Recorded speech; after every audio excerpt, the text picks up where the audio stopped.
The She Innovates Awards Celebration of Womanhood 2020 is brought to you by The Haven Getaway, Tiffany Gillespie of T3 Diversity Solutions, and Glam Print Go. Hello, and welcome to the She Innovates Awards Celebration of Womanhood 2020. My name is Tiffany Gillespie. And I'm Genesis Dorothy. We are so excited to be with you for a one-night experience celebrating the accomplishments of innovative women across the United States.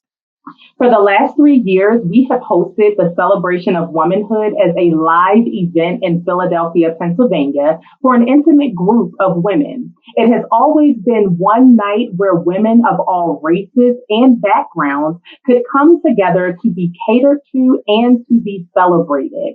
We have served delectable dinners, sweet treats, forged new relationships, and created a space where open discussion could be held so that the women in the room could celebrate their newfound sisters.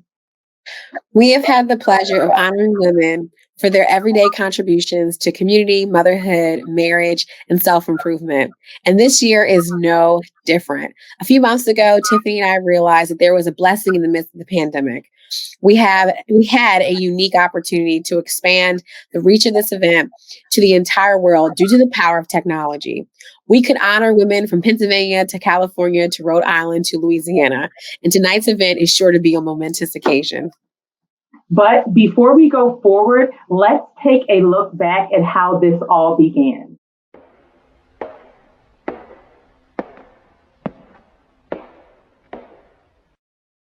This is going to take about, maybe 10 to 12 minutes and just answer honestly as if you and I were like sitting in your living room at home. So the first question is, who are you?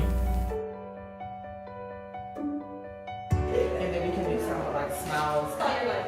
Her holding me up and like green. Like this is definitely how this is. Give me her heart.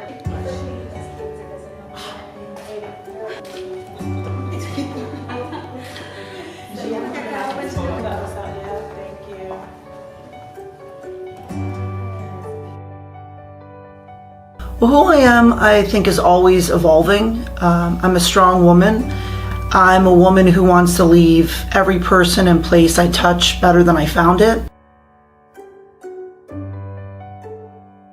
I pretty much single-handedly took care of my family. That includes my mom and my dad, and my siblings, plus my own 2 children, and then it was me. So I feel like I'm strong in the capacity of not necessarily weight, but things that I can kind of handle. I handle a lot, and now I'm learning that underneath all of that, it's because I know that I'm probably weak, and I need to make myself feel strong by doing all those things. You're starting from a place of always making decisions for yourself and being very independent and always thinking of just like me and my business first, and now all of a sudden you have to consider someone else and someone else's time and someone else's opinions, and you have to also start, especially if you want a relationship to work, you have to start taking them into consideration and spending time with them. So you have to start learning how to balance what you want, your business, and or just you and your career versus what's best for this other person.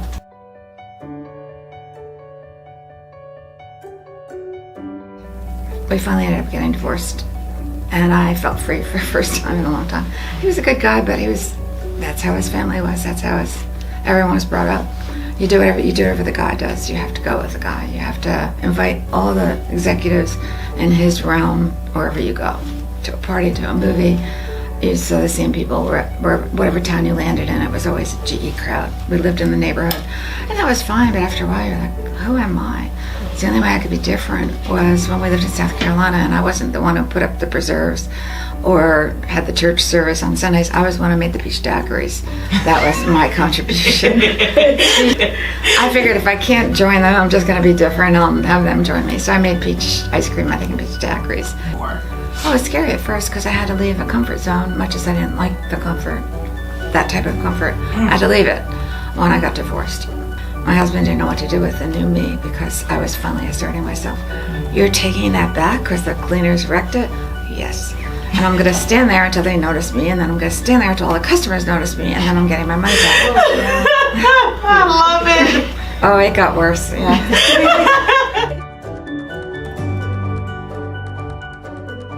I'm a very content person. Some people, they'll chase fame and they'll chase fortune, and I'm very happy with where I'm at right now. Because at the end of the day, I have my daughter, I have my husband, we have God. We're fine. We're gonna pray on it. Like,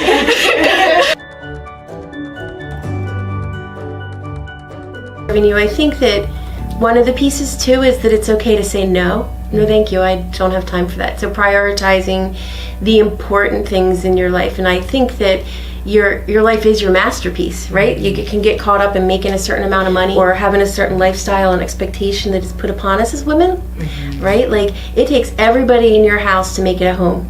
Everybody has to contribute, you know, or it just can't fall on one person, right? So whether that's your home or a business, or, you know, it takes a village, no matter what.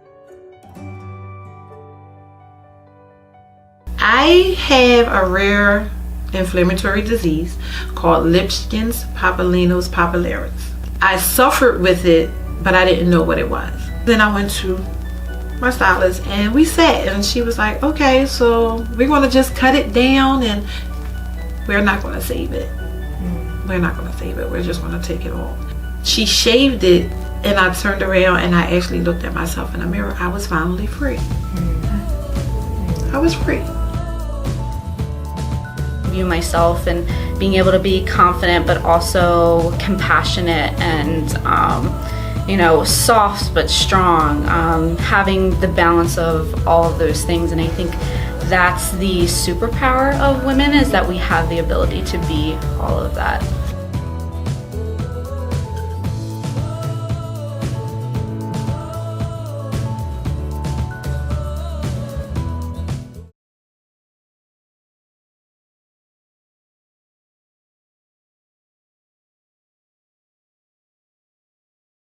Wow, what a journey it has been. We would like to begin the night by thanking all of our presenting sponsors, event partners, guest speakers, awardees, and of course you for tuning in. And thank you for sharing this event, organizing watch parties, and celebrating your sisters. Throughout the night, you're going to hear from phenomenal women leaders in politics and medicine, as well as innovators in media and content creation.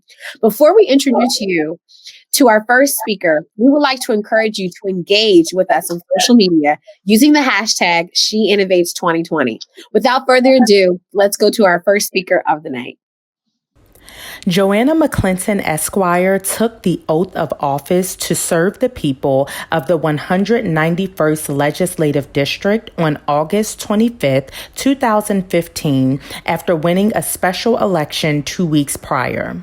In November 2018, she became the first African American and woman to be elected as the House Democratic Caucus chairman for the 2019-2020 legislative session. The election to the Pennsylvania House of Representatives continues Representative McClinton's lifelong devotion to bettering the lives of others. Immediately after graduating from LaSalle University, she enrolled at Villanova University School of Law, where she used her legal training to serve the public. Representative McClinton has been acknowledged for her commitment to public service and enhancing the quality of life for residents in Philadelphia and Delaware counties by receiving several awards. Hello. How are you? Happy Saturday. I am State Rep Joanna McClinton, and I am thrilled to be a part of the celebration of Womanhood 2020. We are here, we are gathered virtually, and we're having a moment in time in history where some say, oh, 2020 is over, cancel it, it's over, you're finished, your goals are done, you can't accomplish them. But we are coming together in this moment in time to say, that is absolutely not correct. We are pushing forward, we're celebrating each other, and most importantly, we're being inspired to go even farther than we plan to go in this year. So we all know that in life there are uncertainties, things that we cannot predict. We make a lot of plans. Some people say, if you want to see God laugh, make your plans and let him know what they are. But regardless of how you made your plans for the year, certainly all of us had some things in mind that we would accomplish, that we would get done, that we would achieve, a certain place we wanted to be, perhaps in profession or financially or whatever it might be. And certainly in this year, we've had more challenges than we normally have. And because of that, we are even at a moment for some of us to just pause and reflect in gratitude for what we do have, for where we are, that we have our health, that we're alive in a time when so many people are just doing small, simple things like going to the supermarket, getting sick, and coming home and really suffering. We're able to be grateful. So I encourage you that as you reroute the rest of your 2020, start with gratitude, an attitude of gratitude. An attitude of gratitude is able to push us to a place where we did not know we could go. The second thing is to get back to the drawing book, writing out your goals for the rest of the year. We have more than 100 days, just a little bit, more than 100 days left in 2020. And there is time for you to plan, to succeed, to set out your goals, your objectives, what you would like to accomplish, and where you want to see yourself as we go into 2021. Yes, these are uncertain times, but guess what? We can still dream. We can still have a vision. We can even still plan to be able to accomplish small goals every week, whether it's saving a certain amount of money, or whether it's investing a certain amount of money, or whether it's getting ready for our second home or our investment property, or moving up in the corporate ladder, wherever we may work. Write down the vision. Once you have an attitude of gratitude and then you write down the vision, the next thing you want to do is say no to fear. Because guess what? Fear creeps in. In 2015, 5 years ago, when I was approached about running for public office, while I studied political science in undergrad, did tons of internships, I literally never had a dream that I would serve in public office. It just was not on my to-do list. It wasn't on my goal sheet. I was studying political science in my 17-year-old mind so I could get ready for law school. Then once I went to law school and was a public defender for almost 10 years here in Philly, meeting people where they were at very tough times in their life, I started to see that while I could make an impact person by person, case by case with the people sitting next to me, there could be a space where I could do more. So when I left my office at the Defender, I went to work for my senator. And working in the senator's office, I got to see close hand as a professional, very different from being a young intern, what the role of government is in our everyday lives and how it affects the criminal justice system. So fast forward, I'm finally getting, as they say, comfortable. 2 years into that office, and a vacancy, unexpected for all of us, just arose in the community. And my colleagues in my office, they're like, "Oh, Joe, you should do it." Now, I'm telling you all to say no to fear, but I had to say no to fear because I wasn't interested, and I also was afraid. I just thought, I don't want to fail. I don't want to be embarrassed. I don't want to run for office and lose, or I don't want to get into office and embarrass myself, embarrass my community, embarrass my family. So I had all of these different hang-ups that I just wasn't sure and I wasn't confident about. And the best thing about that position for me was I did not have a lot of time to say no or yes, because it was going to be a special election. And I remember talking to some people that I really, truly admire who also were just like, it might not be for you. So I had to finally face, as they say, the woman in the mirror. And I had to pray and I had to say, what is it deep in here that's holding you back? And what are you most afraid of? And I realized the things that I was afraid of, I had already, been in positions where I did not succeed. I took the bar the first time and failed. And I thought I was so embarrassed and made myself ashamed. I had been in spaces before where I thought I disappointed myself. But I said, this is what ultimately helped me decide to run, was if I don't try, I'll never know. I've given up on a career that is as satisfying as being a public defender, and I'm in this space where I'm learning, I'm moving, I'm working on legislation. But what if I'm in the floor of the Senate as staff, And I'm thinking, oh, I could have been a member of the House, and I could be, using the voice that God gave me to help my community and to stand up and fight for them the way I learned to do for years in my career and in my personal life and youth ministry and so many other spaces. And so I'm grateful today, 5 years later, that I said no to fear.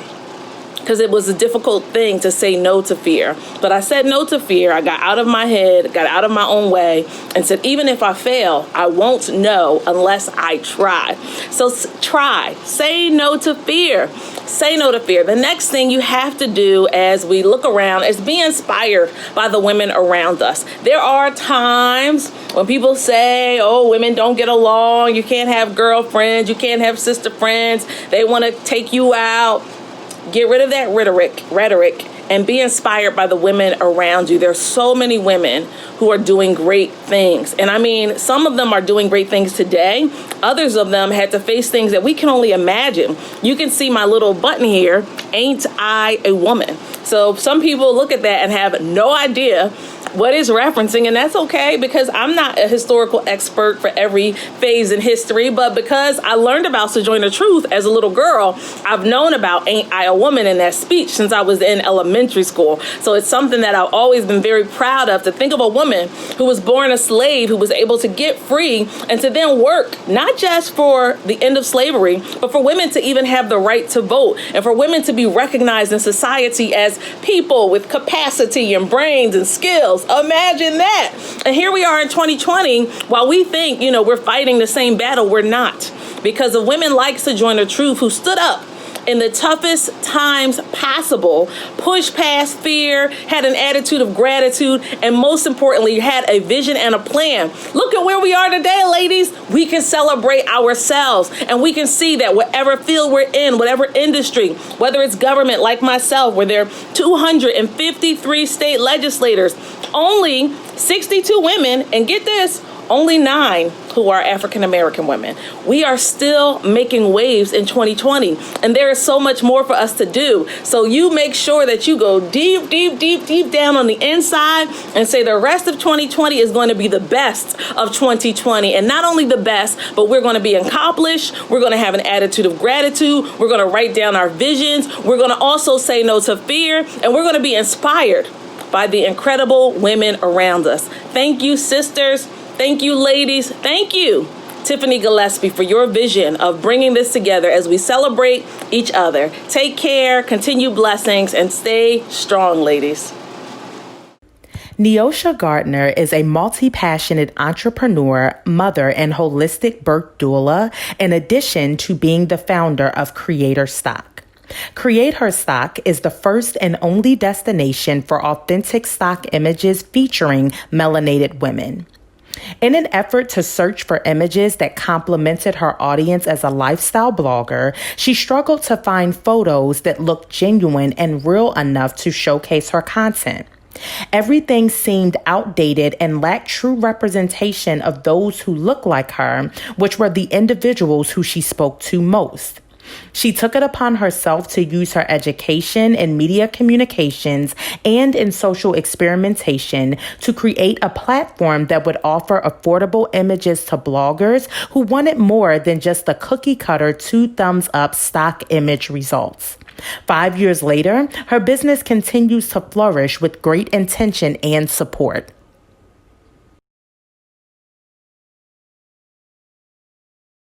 Well, first thing, that would be a mother. I am a mom all day, every day, 24/7, even while I'm running my business. So that has been quite the adventure, of course. I've been working from home since forever, so this really isn't new for me. But yeah, I'm a mother, and I'm just someone who likes to, make amends and things, and find ways to improve and build upon myself as a person, myself as a mother, as a friend, and all of that. So yeah, that's who I am. Oh, and I'm also a birth doula, so I do that too. Oh, wow. I would have not known that. Oh my gosh. Yeah. So I help bring babies into the world. That's exciting. So when it comes to, let me ask you this question. So if you had to describe yourself, if we remove the title of mother, if we remove the title of doula, if we remove the title of entrepreneur and we had to describe Neosha, right? Who would that be? Yosha. Oh my gosh. Would you like to know the answer people who know me may give you, or? Well, why don't we do both? Well, why don't we do what people would say, who you are, and then who would you say you are? Okay. Well, if it was people would definitely say that I am all over the place, not in a bad way, but it's more of a, well, what don't you do, type of thing. I'm very supportive of people. I love inserting myself into things or ways I can help people in any way. So if I see that they're doing something, I'm always going to reach out and be like, hey, how can I help? What would you like for me to do? Especially if they supported me, I'm big on that. So that's something they would tell you for sure. If I were to explain myself, I'd probably say the same thing. I'm a problem solver. I love to be there. I love to fill the spaces that no one else has yet fulfilled. So that would be me in a nutshell. That's good to know. So when it comes to that's who you are. And then, of course, now let's step back into these roles, right? So these roles that you have where, you are a helper, you are someone who's stepping in the middle and saying, hey, this can be done this way. We can finish this. We can complete this, right? So as someone who is like that, right, how do you balance the responsibilities of doing what you're doing? But then when we think about your company and what you've done, especially when it comes to building this subscription-based model, when it comes to photography, when it comes to women of color, right? How have you balanced doing all the things that you were doing and then launching something like this that was different? Because there was not, as a woman of color who did, who was a creative, when it came to finding photos of Black women, when I tell you, you would go to all of the free places, right? And then you're like, okay, I'm willing to pay. And then when you go to the paid places, it looked like corny, cheesy stock. It just looked, it was not, it looked like aliens. Yeah, it looked like aliens, And then, finally, this site launches and it's for women of color and everything looks natural. But my thing is that's what I see as the customer. But how were you able to balance that when you were launching this and there was nothing like this? How were you balancing being the mom, juggling house and home, and then finally saying, you know what, let me launch something that doesn't yet exist? How did you balance that? How did you find time for home plus launching something that was not out there? What was that like?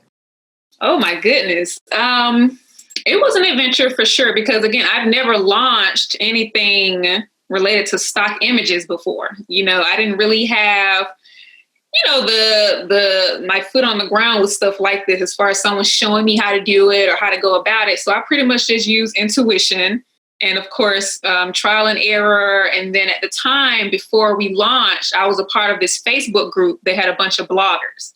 So we were all blogging. We all had the same struggles. So my thing was, well, let me put this out here to the group with a bunch of Black women to hear what they can tell me about what they're struggling with stock photos. So when I, introduced that to them, everybody was just like, oh my God, yes, I can't find nothing, blah, blah, blah. So that I contribute that for sure with helping me at least have the foundation laid out for creator stock. Because again, it's going directly to the people that I'm serving. So to hear what their struggles were, it was a breeze to set it up in that point. Also, I was pregnant at the time, so lucky that I didn't have to really worry about children running around all over the place. I could take pictures in peace. But then after, having my baby and stuff and doing all of this, it was like, okay, so again, where do I find that balance? When they're napping, probably super late at night, I'm up taking pictures. Anytime I can find to create, that's what I would be doing. And also at the time I had, some family, they would help me out and whatnot. So I would pretty much pull people from different places to help me to create this stuff that I wanted to put out to people that look like me. So it was definitely a juggling act. And it still is to this day, even though it's gotten easier, because now I have like a routine. I know what to expect. I can involve my children in the photos. They're all up in, they're used to me with a camera now. So it's just like, oh, she's taking pictures again. Okay. But it's been quite a juggle, but exciting. And I still love what I do. So it hasn't felt like it was just anything overwhelming or overpowering. And I contribute that too with a lot of the work that I do and the success that Creator has had, because everything is intentional. I'm not out here rushing stuff. I'm not stressing myself out. It's just, I just pour my heart into it and everything just sort of blossoms itself. And I'm just like, and then you guys come up and I'm like, oh, you're not. And I'm like, what? And I'm still just, I just mind my business and create magic. And that's just what it is. So one of the things I want to kind of further talk about that you just mentioned was you said, I put my heart into it and things just happen.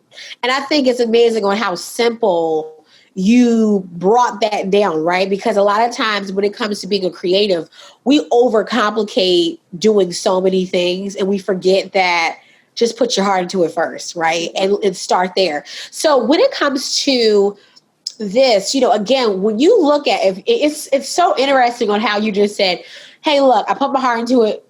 This is what happens, right? And yet from a consumer standpoint, again, for me, I know for me personally, or even from Facebook groups I'm a part of, when someone says, hey, where do you get stock for Black women, Creator stock? It was so like it's the only site that's out there that offers it like this on a subscription based, And so my question to you is, of course, like you said, you saw a problem, you solved it.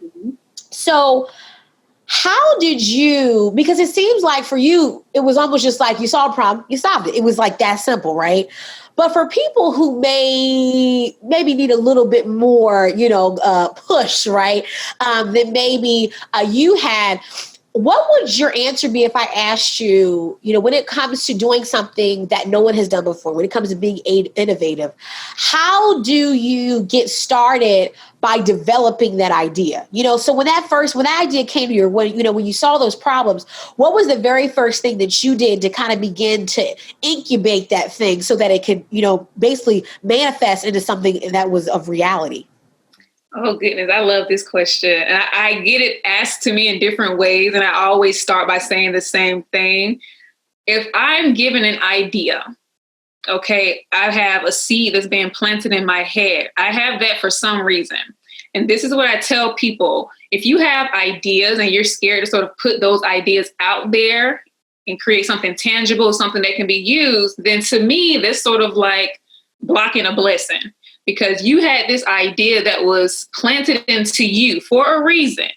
But then if you choose to ignore it or you put off on it, then I look at it as, okay, well, the universe may pass that little idea on along somewhere. And whatever you had in mind, you're going to see somebody on social media that created the very thing that you had an idea about. And I'm going to look at it as, oh, well, I guess you didn't want it. So they said, well, let me go give it to somebody who wants it.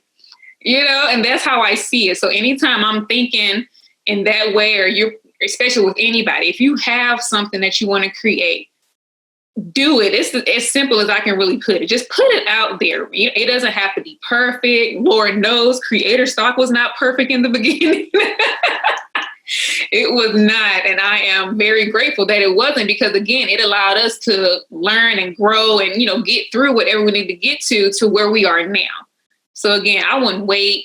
I put it out there, write whatever you need to write, pull up whatever website platform to create a website, go from there. Okay. Like things will start to happen. The success will come. I think people really just find it hard to just wait, if that makes sense. People want everything quick, the microwave generation, like it's not coming quick enough, but y'all, you can wait. It's coming. You just plant those seeds and let it fruition and do all this good stuff while you continue to work hard. So that's something I would say. I would just say don't ignore it, especially if it's something good. People are out there that need it. I would not give it up by any chance. So I'm glad I was able to create this because I knew people needed it.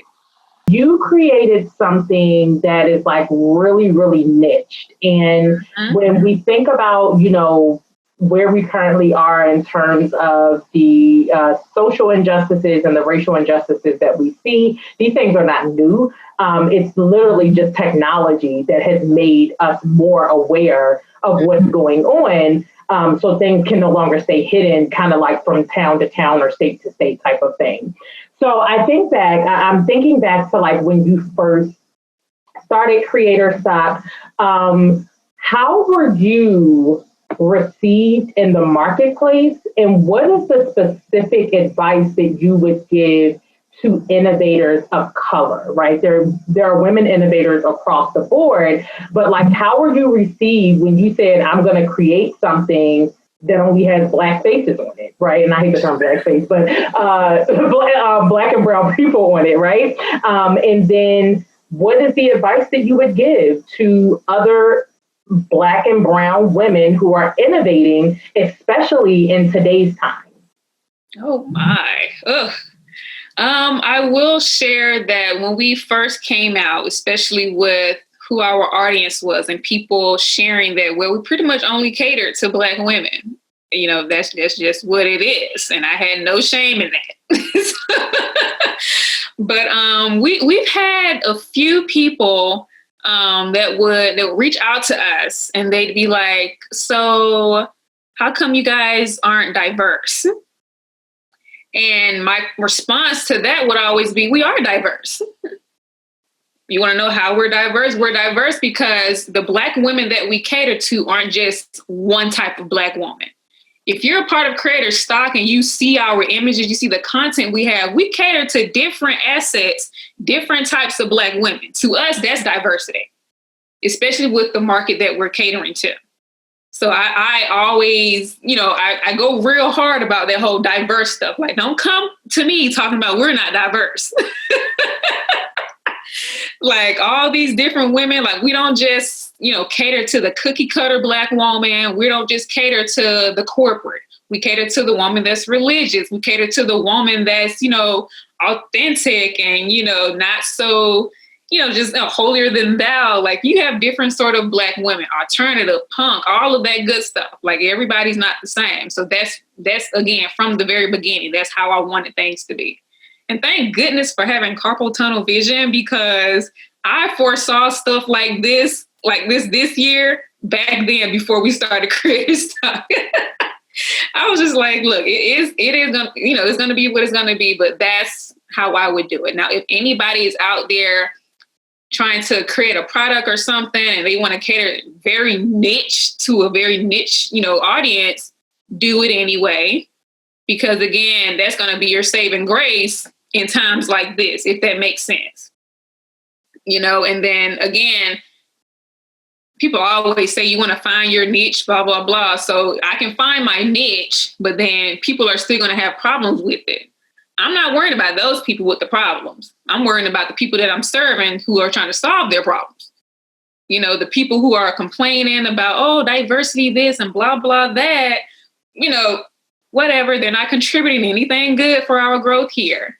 And even now, too, having a great niche and catering to one specific type of people, we have to look at it economically, because if we go to the Chinese place or go to the strip malls, they're owned by the entire family. They're not sitting here, doing all this extra stuff.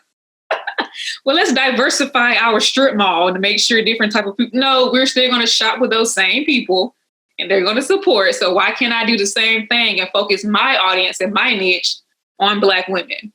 That's how I see it. What is it like to be a woman innovator, right? So not just to be, again, an innovator, but what is it like to be a woman in this kind of space? And are there any challenges that you faced or have overcome from you being a woman, or if we even got deeper as a Black woman in this space, particularly in the industry that you're in?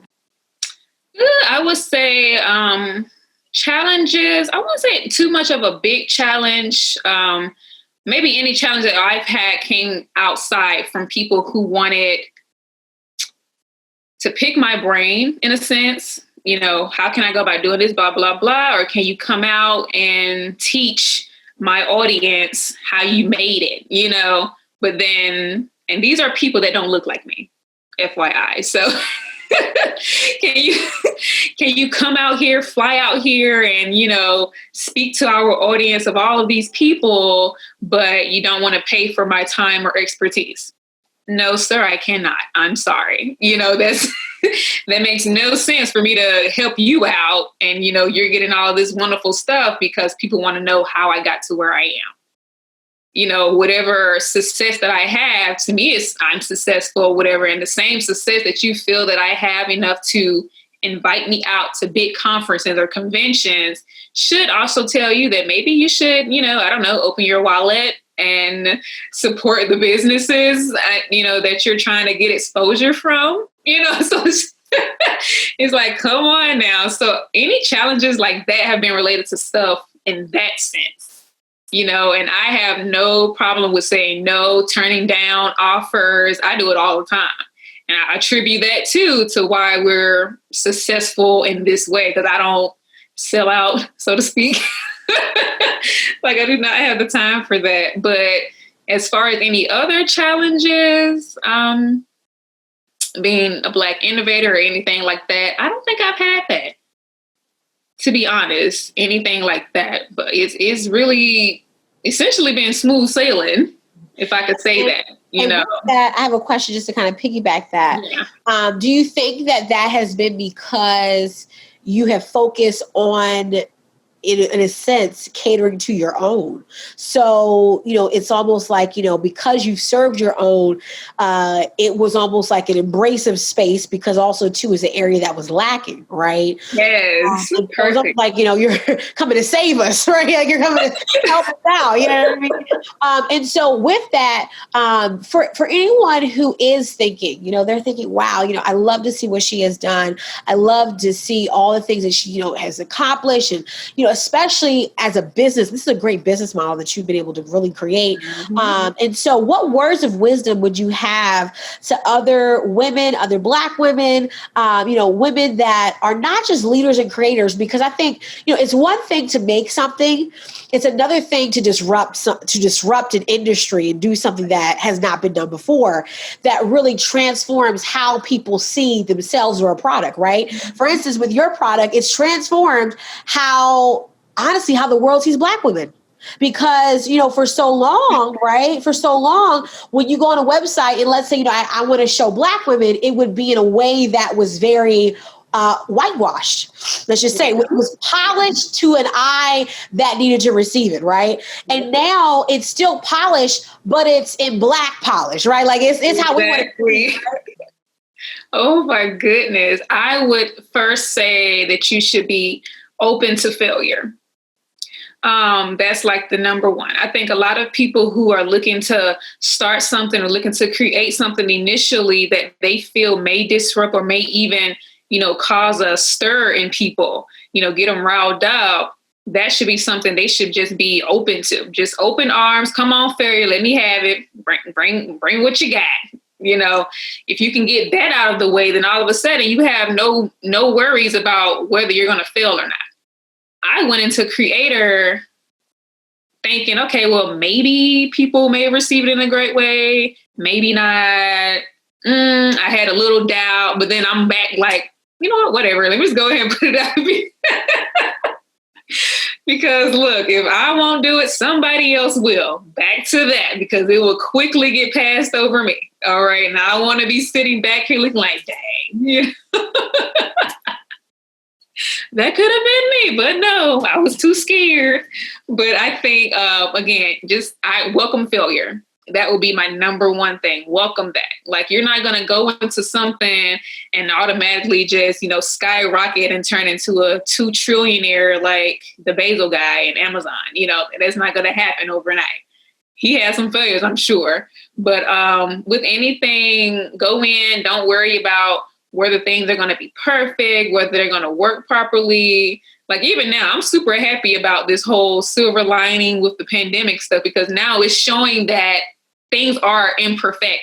Nothing's perfect. I've done meetings and been on interviews with my children hanging out in the office with me. Okay. Cause they have nowhere else to go. So, but I would definitely say open your heart to failure. Okay, let it in, let it do what it needs to do, and you just continue to go about what you need to do. Because again, you have something that was embedded in the back of your mind that is waiting to be exposed to the world for whatever reason. You might be sitting back here thinking, I don't know why I need to do it.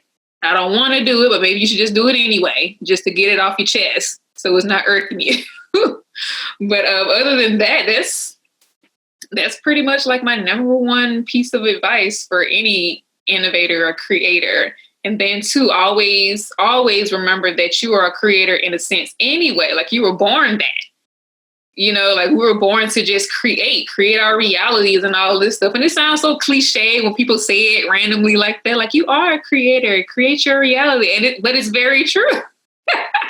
Like you are a creator, you're an extension of something higher than you. Why not act accordingly and take advantage of that? Thank you so much for tuning in to the She Innovates Awards celebration of Womanhood 2020. We will be right back after this short commercial break.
Worker Being is a workplace wellness company which uses science-based insights to create happier and healthier organizations.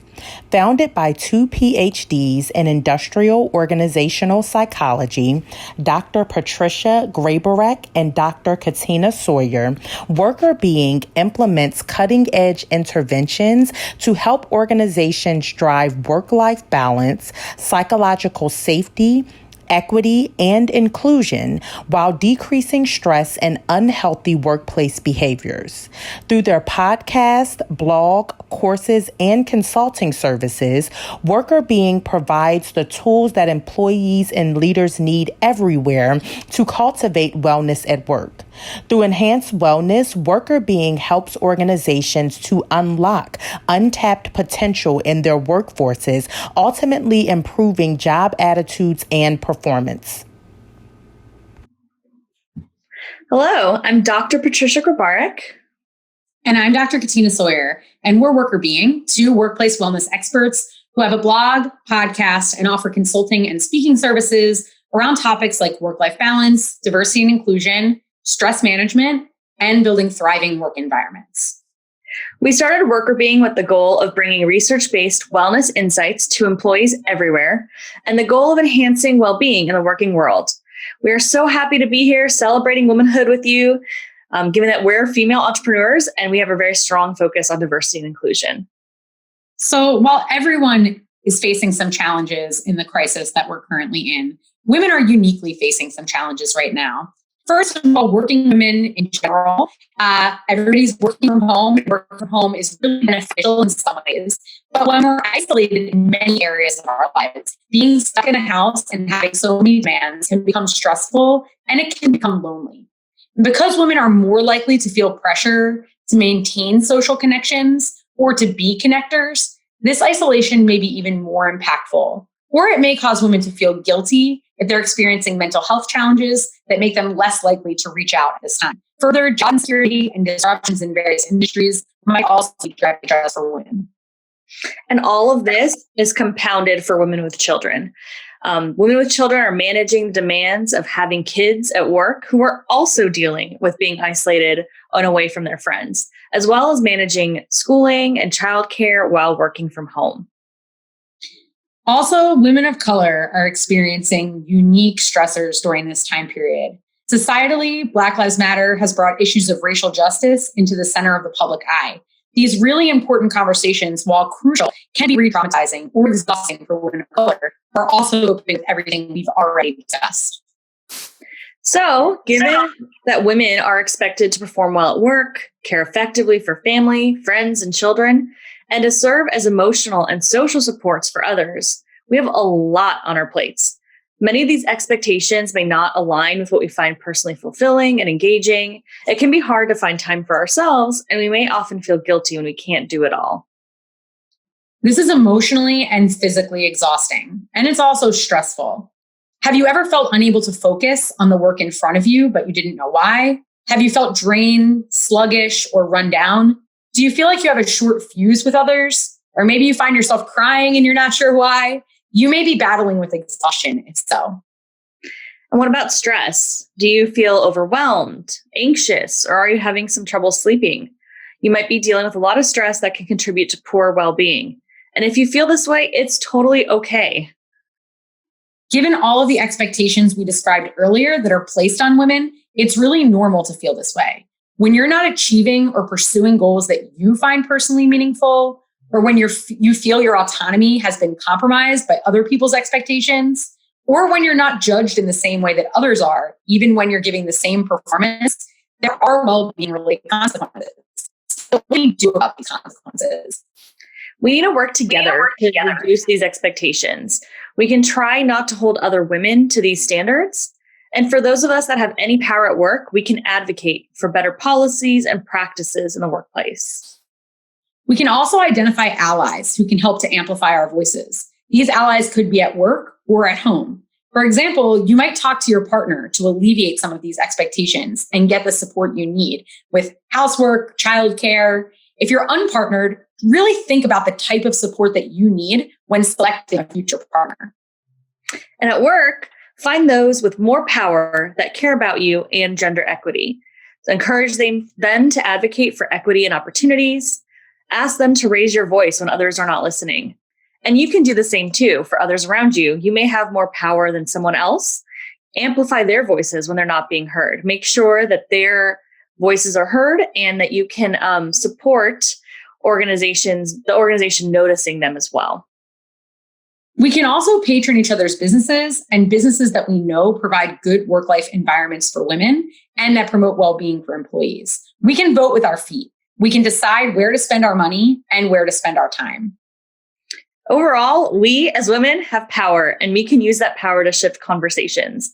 While we need the help and strength of others to shift society towards equality, these are things that we can do to band together and create the future that intelligent women in business deserve. Thank you all so much for your time, and congratulations to the award winners. We were so honored to be here with you today. Congratulations, everyone.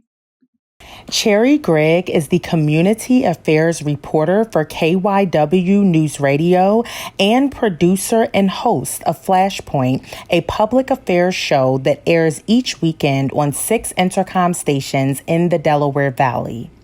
At KYW, Cherry puts her law degree to work, providing legal analysis and coverage of critical civil rights, social justice, and human interest stories.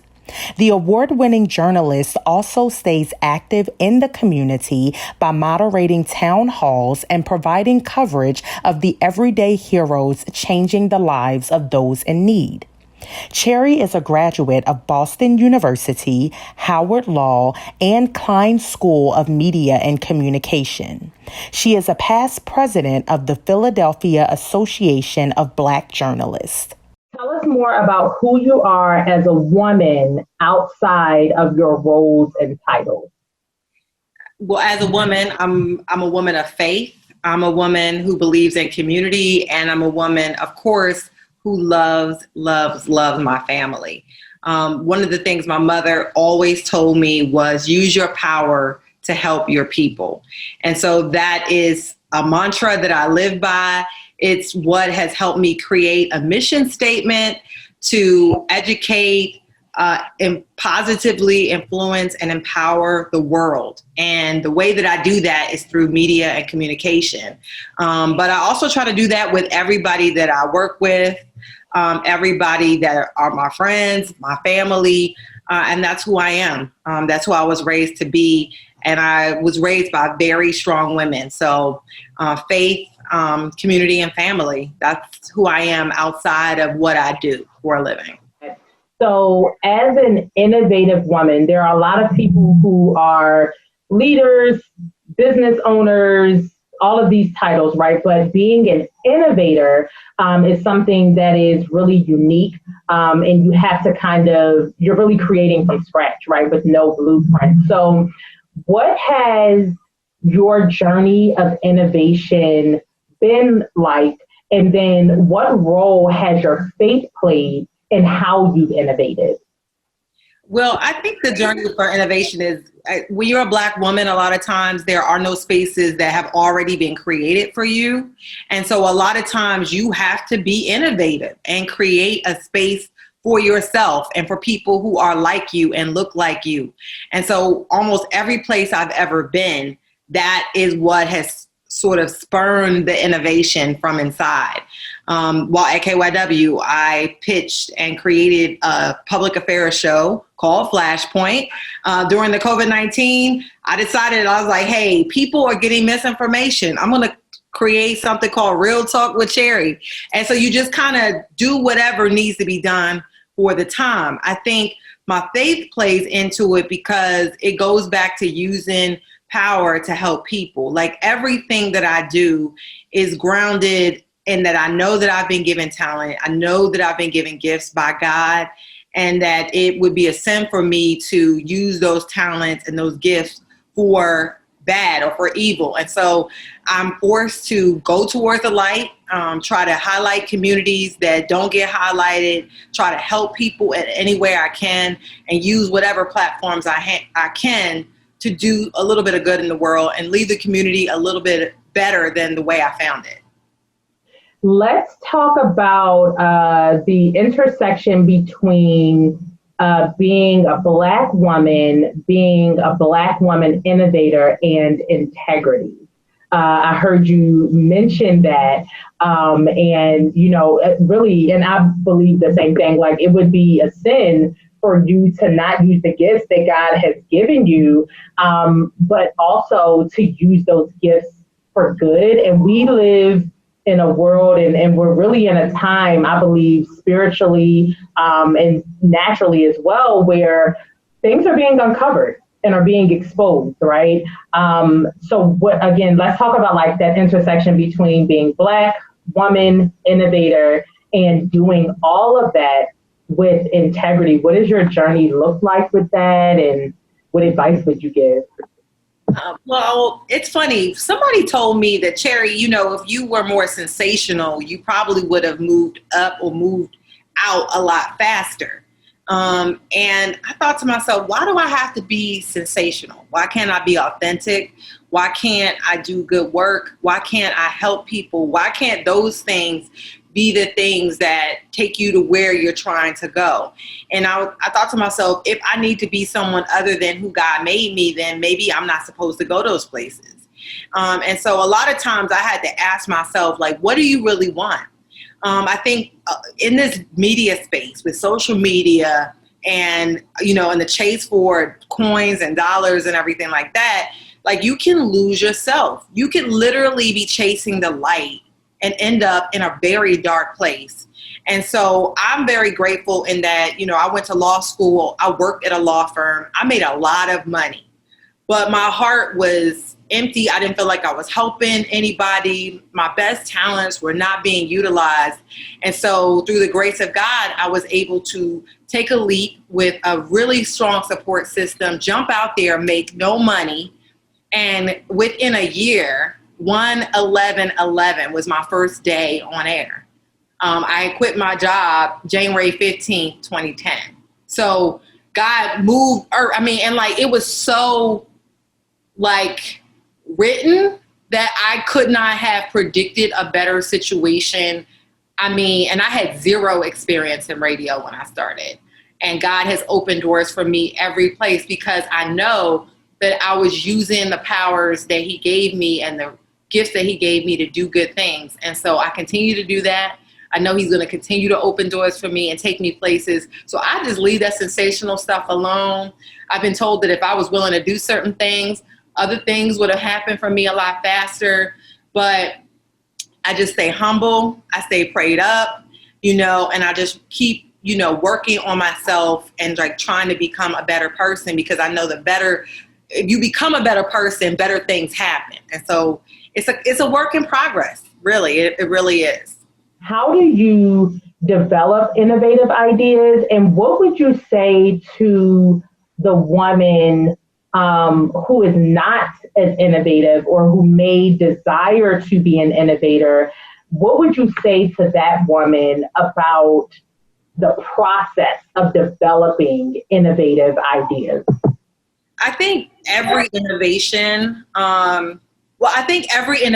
begins with the desire to create a solution, right? Almost every step forward comes because we're trying to solve a problem. And so when I see a problem, I try to find a fix for it. And if I can't find a fix, I create it. And I think that most of us don't realize, like, whether you have education in the form of degrees and all that, or whether the life has been your major educator, we all have it inside of us to create solutions. I mean, from, creating a dustpan at home, because you can't find one, you use an old record, we are creators. Black people are some of the most creative, innovative people I have ever met. Okay, I remember when I didn't have money for clothes and I would rip up my jeans, and then next thing you know, it's a trend. But I was innovating, trying to find something cute, using something old. You know what I'm saying? The hairstyles that I used to come up with, the way I used to put a ponytail on the back of my head, like innovation, baby. And so we think about how we create when they don't have hair products for us. We get in our kitchen, we throw bananas and honey and all kinds of aloe in there. And next thing you know, we got, we doing edges. So I just think that we have to think about what innovation really means. And it doesn't have to be like some tech product or whatever that everybody's slapping a label on, but everything you do is innovative. You know what I'm saying? Like a new recipe, a new way of soothing your child when they're sick, a new way of healing some skin. I know some people who can come up with concoctions to heal a rash that I've never seen. And so we have always been an innovative people, and we all innovate in different ways. And so I hate defining what that means, because it can mean so many different things. Can you share a specific challenge that you face, particularly in media? So you're our winner for the industry of media in terms of innovation. So for other women in general who may be in the space of media, what are some of the challenges that you face in terms of getting your ideas heard, honored, and implemented? And what advice would you then give to other women who are trying to get their ideas heard, honored, and implemented? Well, I'll tell you this. When I first pitched, I always wanted my own show. I'll start over. I've always wanted my own show, whether it be on radio, television. From the time I was like 12 years old, I used to run around the house with a hairbrush saying, on the record. And my brothers and everybody used to be like, get out of my face, right? So I always knew. I did my first production in the 8th grade, okay? I was producing in high school, producing in college. So this has always been in me. And so I used to pitch show ideas to my managers. And I mean, they were not that good. I admit, but I was trying. You know what I'm saying? He saw like, it's something in this girl. She keep coming back with ideas. And I say, what's wrong with it? Okay, go back, do it again. And I realized that I needed to build my skills up. So while I was coming up with all these ideas, I kept taking classes at Pointer and going to conferences and working on my craft. And it took several years before I could cook up an innovative type of show that actually fit our format, because I had to learn how the process worked. And when I pitched it, I actually was shocked when they were like, yeah, so when we about to put this on next week, and once we do, you can't stop producing it. It's going to be a thing.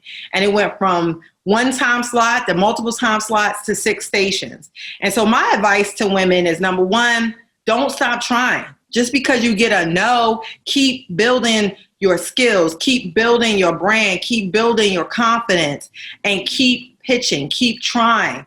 The other thing I give the advice would be to say, just do the job. Sometimes you walk in and you be like, I want to be the executive vice president of marketing. Well, a lot of times they'll be like, well, no, why do you think you could do the executive, VP of marketing? Once you just do the job, it's almost like the next step. So almost every job, every promotion that I've ever gotten is because it was the next logical step. And if they couldn't see it, then trust me, somebody else will see it. And so those are my 2 pieces of advice. Persistence while you continue to grow. So don't give up. And then the other part is just step into who you want to be and just become that person. And it'll become the next logical step in your progression towards your innovative dream. Awesome. All right, so final question. If you have anything else to offer, again, speaking specifically to women in media, just any final pieces of advice, or maybe the best piece of advice that you've received as a woman in media? Well, the best, and I won't just limit it to media, because when I was in law school, I remember being outside of the U.S. Supreme Court at a protest, and some of my colleagues got arrested. And I went back to class, and my professor basically whooped us with his words. Imagine being 22 years old, whooping like 70, people at Howard Law School. He told us that our position in this movement to make America better was not to get arrested. Our position was to be the brilliant minds that reconstructed the laws that made this country better. And so I take that same lesson with me in the media. My mission, my position in this movement is to use my power to help my people. And so whatever it is you do, whether it be your position is in the kitchen, whether your position is teaching children, whether your position is running a nonprofit, your own company, whatever, or being a stay-at-home mother, you can innovate and you can move our country, move our people forward by not being everybody else, but by being exactly who you are and where you are in this space. And to me, that was the best advice I received in my entire career. Coming up next, we will hear from 2 speakers, Dr. Atasha Jordan and Kristen Hopkins, in addition to awarding 2 more of our honorees, Kimberly Henderson and Myleta Butler. And now, a word from our sponsors.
Dr. Atasha Jordan, MBA, is a psychiatry resident in Philadelphia, Pennsylvania.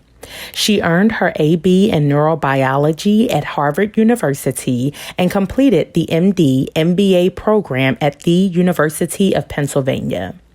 Dr. Jordan is originally from Barbados and has a passion for serving patients with mental illnesses in the United States and the Caribbean. In addition to being a doctor, Atasha is also a blogger who writes on topics including spirituality, mental health, navigating pre-med and med school life, and professional development. Hi, my name is Dr. Tasha Jordan, and I am a psychiatry resident physician in Philadelphia, Pennsylvania. I am so excited to have the opportunity to speak with you ladies. When I heard about She Innovates, I just knew this was something I completely connected with, because as a woman of faith, a woman of God who is working towards my purpose, I learned very recently the details of my purpose and working towards connecting the people to spiritual health and mental health and really forging that path going forward. But before I get into all of that, I want to kind of take a step back and tell you what it is I want to be able to share with you today. I want you to remember that you come first. You are part of She Innovates because you are an innovator. You are a trailblazer. You are a visionary. And you know what? To be able to do that, you have to remember that you come first. A little bit about me. I am originally from Barbados, also with Tobagonian roots. And I love saying that because I love the fact that I'm from the Caribbean. It really has informed so much about who I am and the drive of being an immigrant coming to this country where my parents wanted nothing but the best for me and my siblings. I think that is a huge part of what pushes me to be an innovator. But then even more than that, I mentioned my faith as a Christian. That also pushes me to innovate because I want to make sure that the legacy I leave on this earth is one where I am not remembered, but the things I have done for the kingdom are remembered. So with all of that, I want to talk about how we can work towards, as women, innovative women who are pushing boundaries across industries. You might be in tech, education, finance, religion, social work, wherever you find yourself as an innovator. Know that your work matters and know that you come first. And yes, there's the idea that you have to think about the people you are serving. Because if you're an innovator, more likely than not, you are working to serve others. But you come first. There's that saying, right, that you can't pour from an empty vessel. And that's where I want to come from. For you to be able to do this work, do this great work that you may have been called to do, remember, you come first. And you know what? It's actually okay to be selfish. I'm going to encourage you, even more than the idea that you come first, selfishness sometimes is okay. Once I learned that it's okay to be selfish, I actually began to have even more impact. I had more impact once I realized it was okay to be selfish. But it was a certain type of selfishness, okay? So let's not get too carried away. It was a selfishness where I focused on my well-being. I have this thought process and this ideology that I have for myself that my spiritual, emotional, mental, and physical wellness are all a part of who I am. And those parts are always at tension. I don't think there's such a thing as a balance. You know, you think about work-life balance. No, there is a tension, work-life tension. There is spiritual, emotional, mental, physical tension. At all times, we have to think about which of these are we going to prioritize in our lives and which of these are we going to allow to let us grow, allow us to be nourished in our lives, allow our souls to be nourished. So I have a few points that I want to share with you all, and I hope that these are things that you will hold on to remember that you come first so that you can do the innovative, great work that you were called to do. So the first thing I always want us to remember as innovative, strong boss women is to identify our priorities. And those priorities are not just in the work that you're doing, it's actually the priorities across the scope of your life. So for myself, I have my ideas of the spiritual, emotional, mental, physical things that I want to prioritize for myself that allow me to know that I'm doing well. So what are those for you? What are the axes in your life that you must prioritize? Is it family? Is it friends? Is it your children? Is it your work? Is it your spirit? Is it fitness? Whatever that is, identify those goals first and foremost, because without it, if we're working directionlessly, it's going to be hard for you to truly put in the effort to put yourself first. Once you've been able to identify your priorities and make sure that you remember that they're always going to be in tension, your priorities, the idea of balance, if you find somebody who has been able to balance it all, send them my way, because that's a queen. That's a queen who is a miracle worker, okay? It is all about the tension and knowing how you will recognize that tension. Once you have been able to identify those priorities, step 2, identify the ways that will nourish your soul. So I have a blog. It is www.atashajordan.com, where I share about my life experiences. And I recently wrote a post with 29 ways that I have nourished my soul in the past year.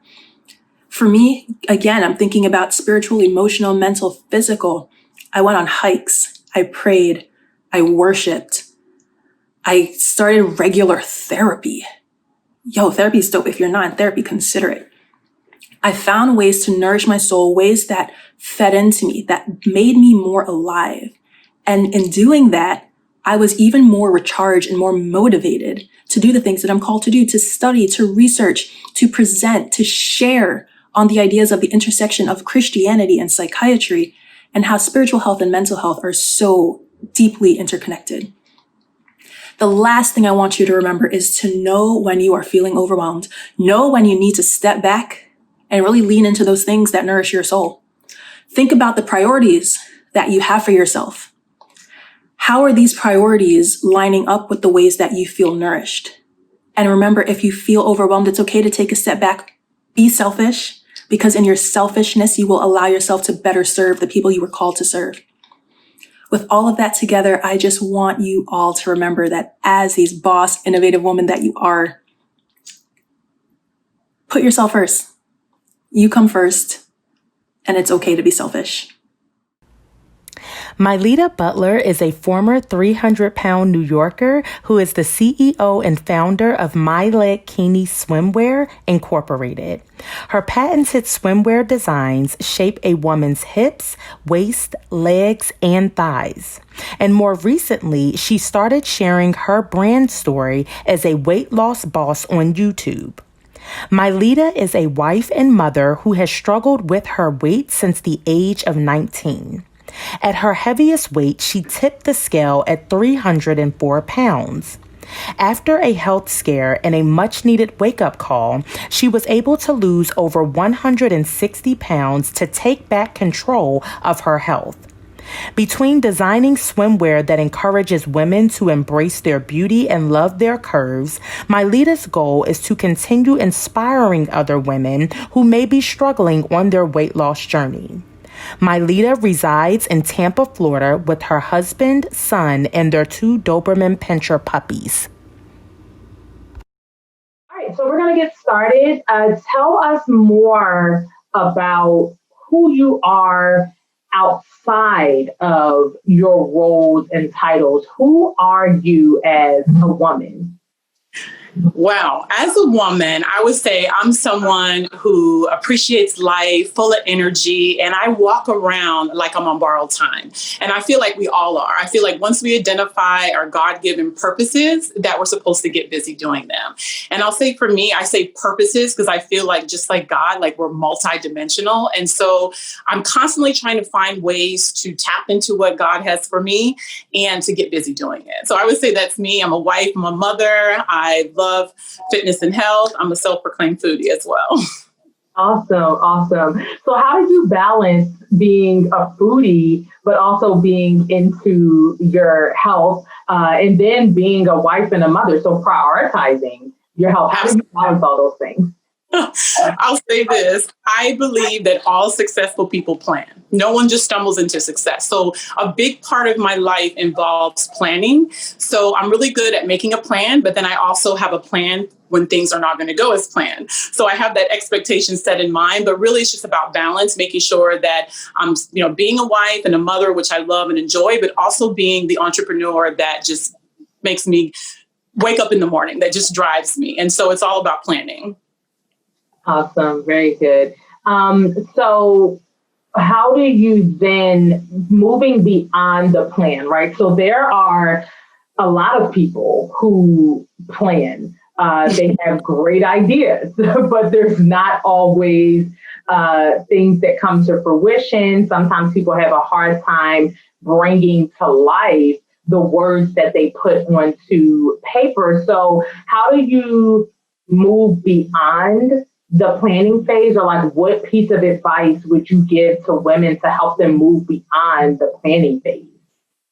I would say this. A lot of people say they plan, but I have a saying, you make it real when you write it down, right? So for instance, a lot of people have vision boards for a lot of different things, but they don't think to have a vision board even for their own personal life. And my husband is retired military. And so I have this saying that I adopted from him, which is backwards planning, right? So like if my mission is, let's say like for instance, with me losing a lot of weight, if my mission is to lose 160 pounds, so I go to the finish line and I back up each step and I think, what is it going to take for me to get there?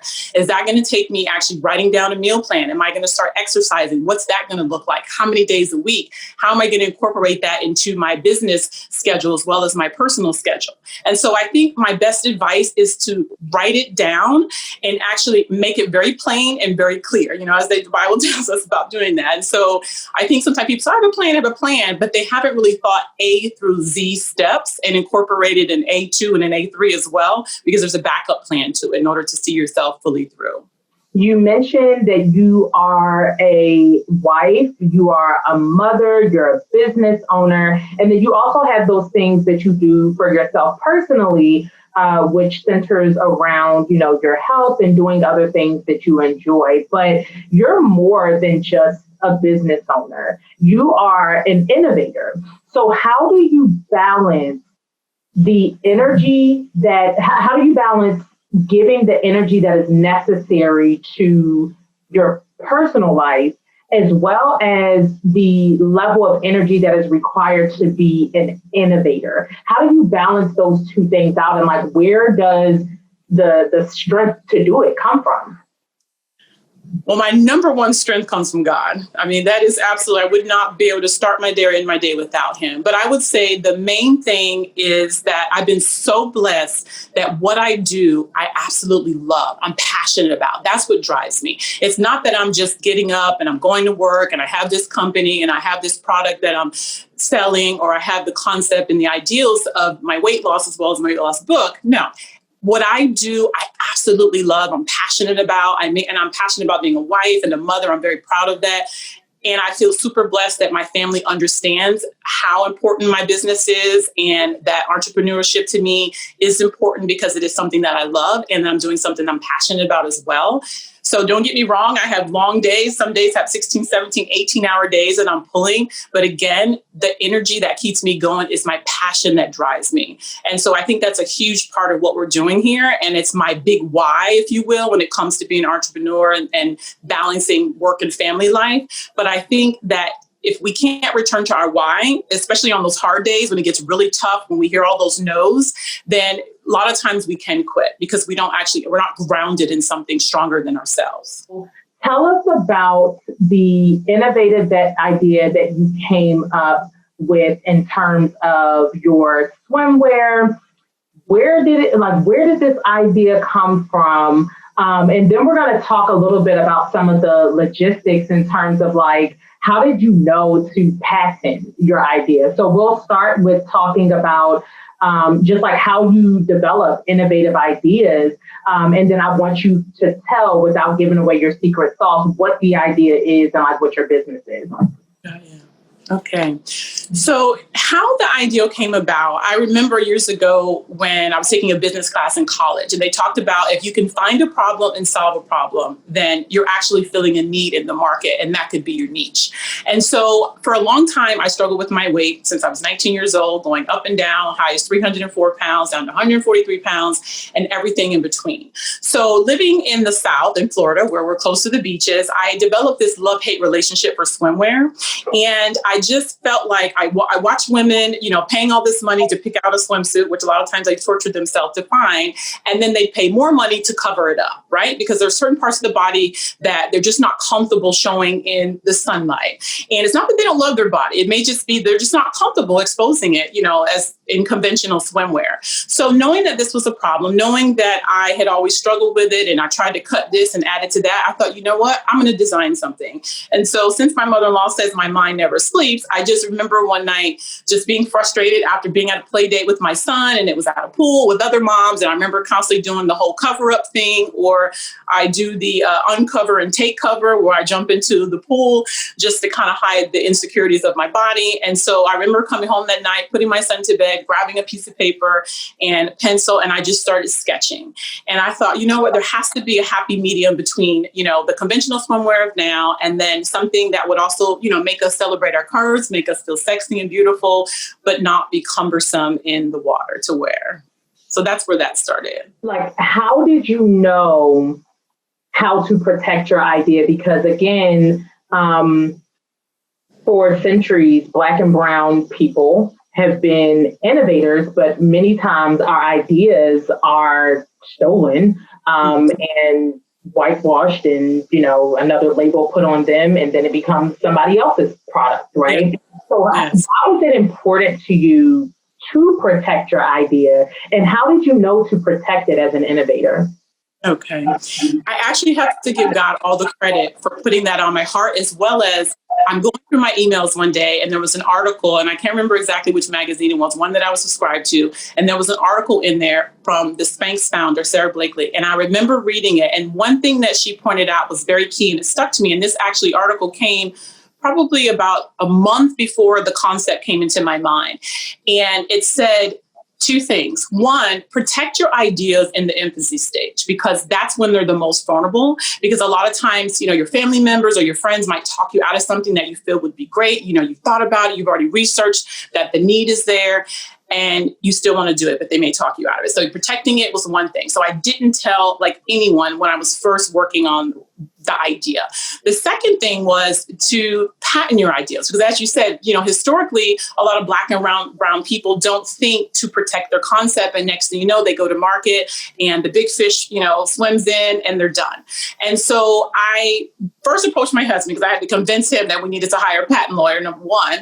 And so I went to him and I explained to him, I said, listen, I'm going to be a tadpole in the entire ocean in the fashion world when I come out with this. I said, there's nothing out there like that. I've researched it. I've gone on, the different patent website and looked to see if there was something out there like that, and there wasn't. And so I reached out to our regular attorney that we had, that we use for any other situation we have, and asked him if he could recommend a patent attorney to me.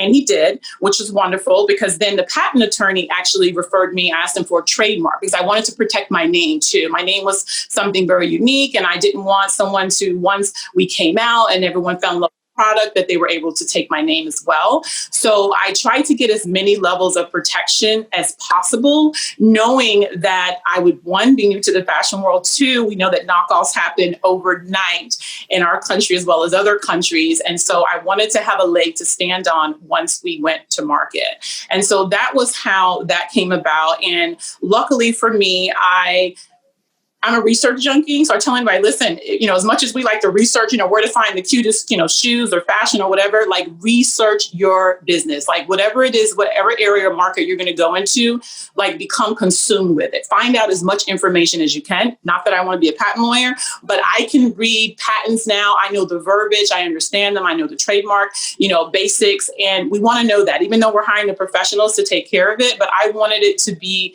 my point to learn as much as I could so I could understand everything about my business. And we talk to women all the time And they face really unique challenges being an innovator that you don't if you're just a business owner. So what, words of encouragement or words of wisdom would you want to leave with other innovators who will hear this interview? I'm going to say to them exactly what I had to tell myself, especially first starting out and coming with a product that is not known.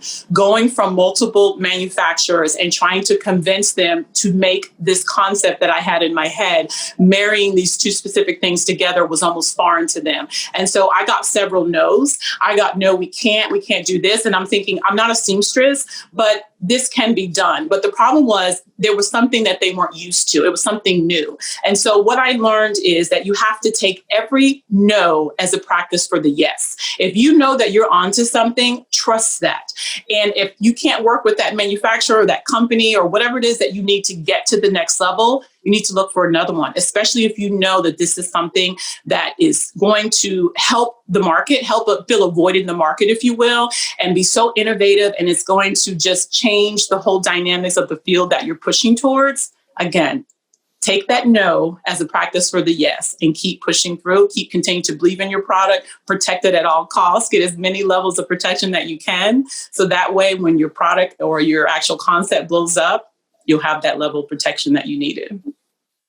My Lakini swimwear is all about creating bold, empowering, and unique designs, which mimics the personality of its founder and CEO, Myleta Butler. She took her love of fashion, coupled it with her frustration of not finding swimwear for her ever-changing body, and created her innovative signature bikini leggings. In spring 2021, My Lakini swimwear will be proud and honored to bring women luxury swimwear that slims their hips, waist, legs, and thighs.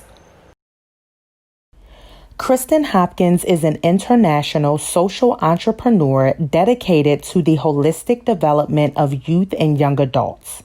As the founder and CEO of Dangers of the Mind, LLC, Kristen has developed and implemented social, emotional, culturally responsive resources in schools, nonprofit organizations, and has brought her teachings to Haiti and Ghana.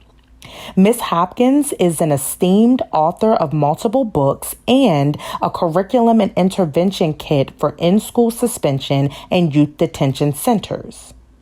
She was afforded the rare opportunity to collaborate with Russell Simmons for the Ethics of Understanding Foundation, providing equality amongst multicultural future leaders. Kristen looks to continue this work and to be the voice of responsive resources for our disadvantaged youth of this generation and beyond. Hi, my name is Kristen Hopkins, CEO and founder of Dangers of the Mind and Kristen Hopkins Global. I'm an international social entrepreneur that focuses on the social and emotional development of teens and young adults. Our mission here at Dangers of the Mind is to reach, teach, and build a strong system of future leaders and pioneers that will harness their intrinsic power and catapult them into their rightful purpose. And Kristen Hopkins Global is a coaching and consulting platform that really helps and focuses on the personal and professional advancement of young adults through social and emotional skills. I started entrepreneurship at the tender age of 22 years old after doing public relations for McDonald's in Connecticut and Massachusetts region. It's my first job ever. Loved it, but I learned at a very young age that I wanted to be an entrepreneur and not realizing at the time that it would force me to be a woman of innovation. I jumped into entrepreneurship just in the middle of a recession. It was in 2009, and so I had to figure out ways to freelance and bring in work, but also bring in clients that still desired public relations services with their business in the time of recession. My former business partner and I started out by researching our market and coming up with ways that we could allow our clients to see us and find us versus us finding them. Years later, I've transitioned into the field of education, and the importance of being innovative in my industry right now is at an all-time high. With COVID-19 allowing many schools in districts all over the country to dive into distance learning boy, is it an experience. But this has really stretched the innovation in me and my company to really perform at its all-time high. Being that my program is one of the most culturally responsive social emotional programs on the market, we had to remain innovative with our informational technology systems and just staying up to date with current events and things that are happening in the world today so that our kids could grasp hold to it and relate to it as much as possible. This means we provide relevant information for our kids to grasp social emotional learning in fun and interactive ways. So it's really important, for us to be women that are always innovative. The importance of women being innovative in this time is so imperative as the world continues to change every single day. Staying up to date to trends, speaking boldly about differences in our industries is so important. And I think it's a way to continue to allow us to advance and grow together. When I first started out in entrepreneurship 11 years ago, I didn't have much support from other women in business. So first off, I think it was because entrepreneurship wasn't such a trending topic as it is now, right? We see all this on Instagram and it makes it look so great. But back in the day, I was really solidly entrepreneur. And I believe as women and business owners continue to rise in this full-blown pandemic, it is critical that we support each other more than ever.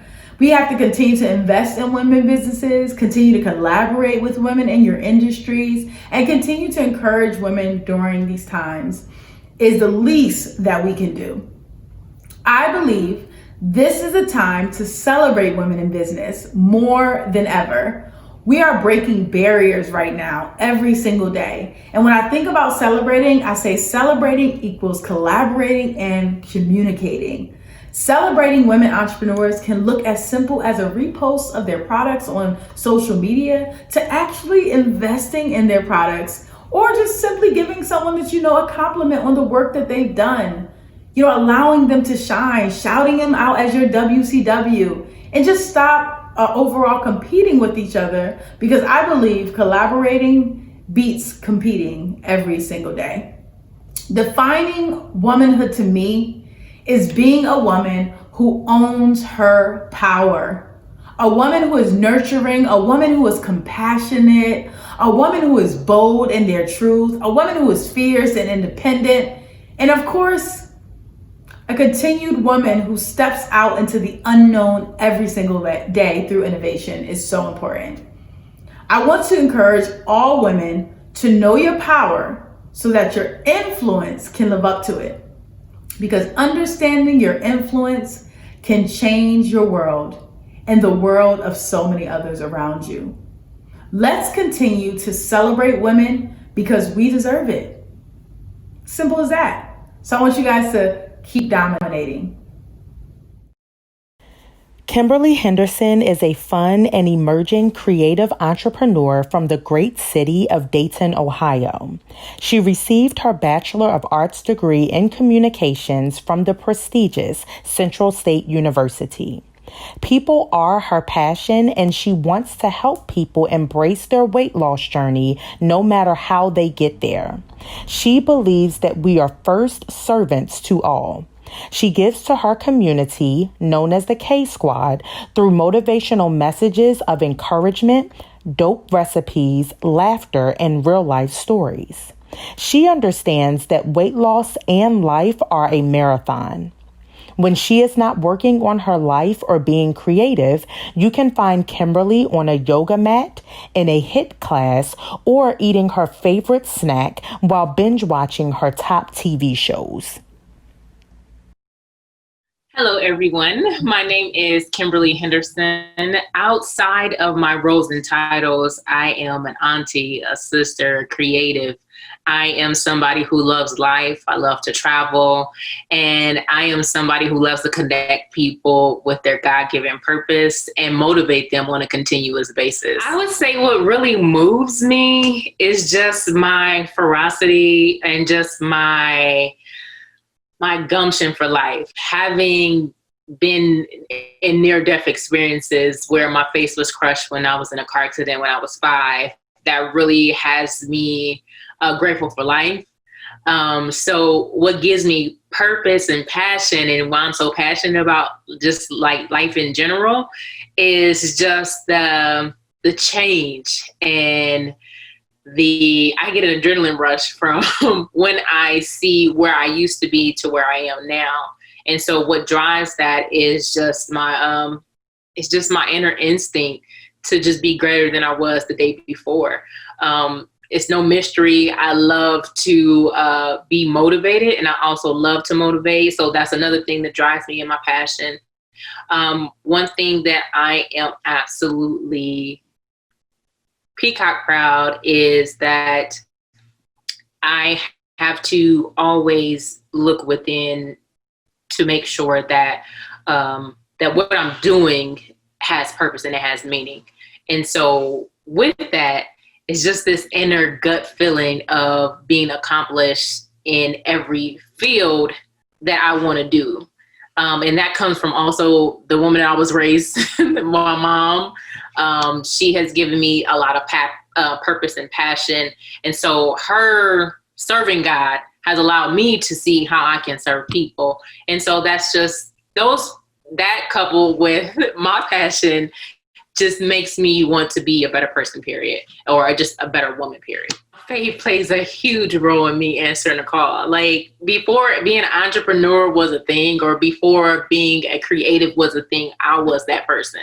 I was doing it before it was on social media. I was doing it before it was just popular. And I've always just felt like it's something more that I need to do. And it's always that I always felt like a tug and a pull to do something different. It was never just the easy route. And I always felt like if God's saying, hey, this is the way. Sometimes I would listen, other times I wouldn't. And so the faith role plays a huge major part because it essentially guides you to where you need to be to innovate and to lead. So without my faith, I truly, surely don't know where I would be, because I use God. I fall back on him so many times. I'm like, okay, I need to listen. So when I get flustered, that's where I can self-course correct, because I need to see God. That's the best way I can explain it. I'll develop my innovative ideas as it pertains to my bariatric work.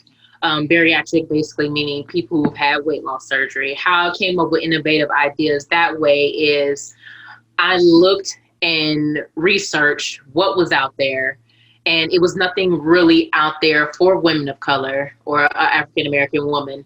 And so my juices just got to flowing. It's just like, I already know how to create, but now how can I create in a way that it can be useful for other people, not just for myself, and then also something that the people could digest and relate to in so many ways.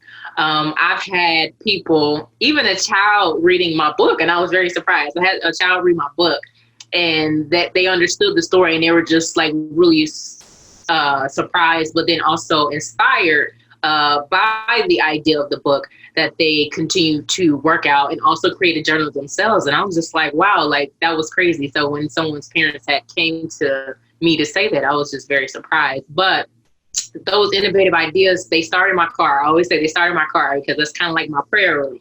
So I'll get the ideas in my car, I'll write them down, and then I just go for development, then execution.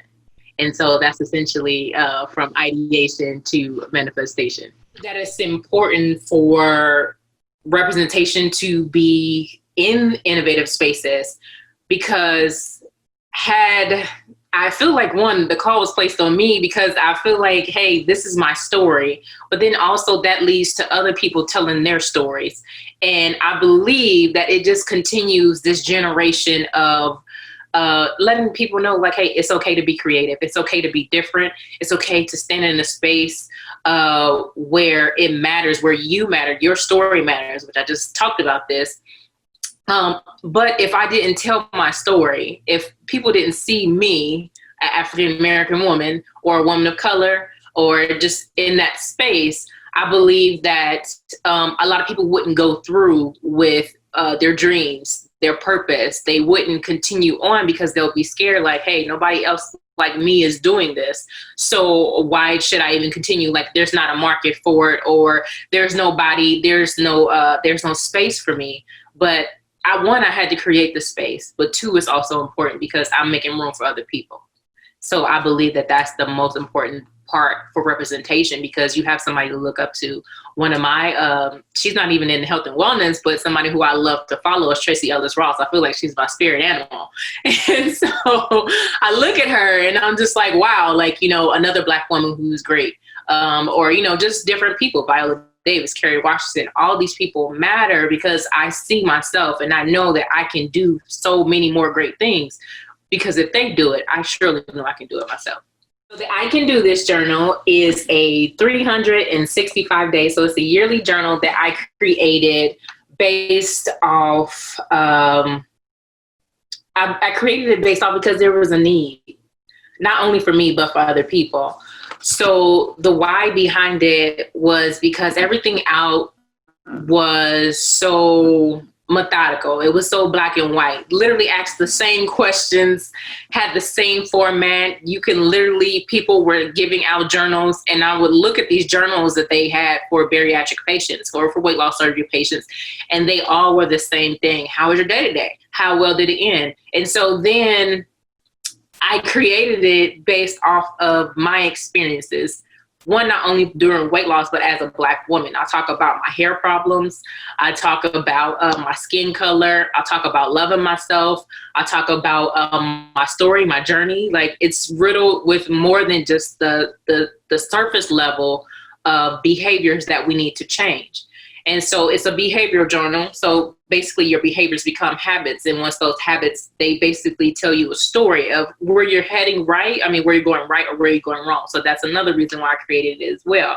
So I want to help people tell their own story through this weight loss journal to, one, keep the weight off, because over 50% of weight loss patients gain their weight back after 2 or 3 years. It's too much time, too much of an investment, too much mental change that has to happen for that to happen. So that's another reason why I wanted to make sure I place this out there for people so they can have the resource to stay on track, to be about their business. So that way they have the tools and the resources to make sure that their journey is successful. So I'm on the 50% that maintain their weight loss 2 or 3 years out. I'm about 4 years post-operative surgery. So I'm doing well. So I just want to make sure that other women do that as well. And also, there wasn't a space for African-American women. I know loads, thousands, so hundreds of thousands of Black African-American women who have had this surgery. A lot of people are scared to say that they've had surgery just based off of the judgment. I just want to let people know that there's an option. And this is one of the resources to help you get through that option. The best thing that I can tell you is lean into hard. Do not take the easy way out. The easy way is what everybody else is doing. The hard way is what makes you different. It's what makes you unique. It's what separates purpose from popularity, literally. And so I believe that it's going to be hard. But however, to take the leap means that you are the person who God is calling you to be, meaning you are answering your purpose. So don't choose popularity, because like I said, everybody is doing easy. Easy is not the way to go. Lean into your heart, jump forward, and just go all in. Literally give it everything that you have. Do not worry about what the person on the left or the right is saying to you. Jump in, jump out, and let God use you. Lean into your heart. I don't know about you, but I am inspired. I have nearly shed tears and gave plenty of snaps and plenty of yes. This night has been phenomenal, and my mind is blown at how beautifully it all came together. I agree. And not only am I encouraged, but I feel equipped. I wasn't expecting to learn as much as I did, but I'm grateful for every word of wisdom and every secret to success that was shared. Once again, we would like to thank our presenting sponsors, The Haven Getaway, T3 Diversity Solutions, and Glam Print Go. We would also like to thank our event partner, Myleta Butler of My Leg Swimwear Incorporated. Thank you to all of our speakers and awardees. And once again, thank you to all of you for tuning in. And as we bid you farewell for now, we want to leave you with a very special message about the Haven Women's Getaway 2020.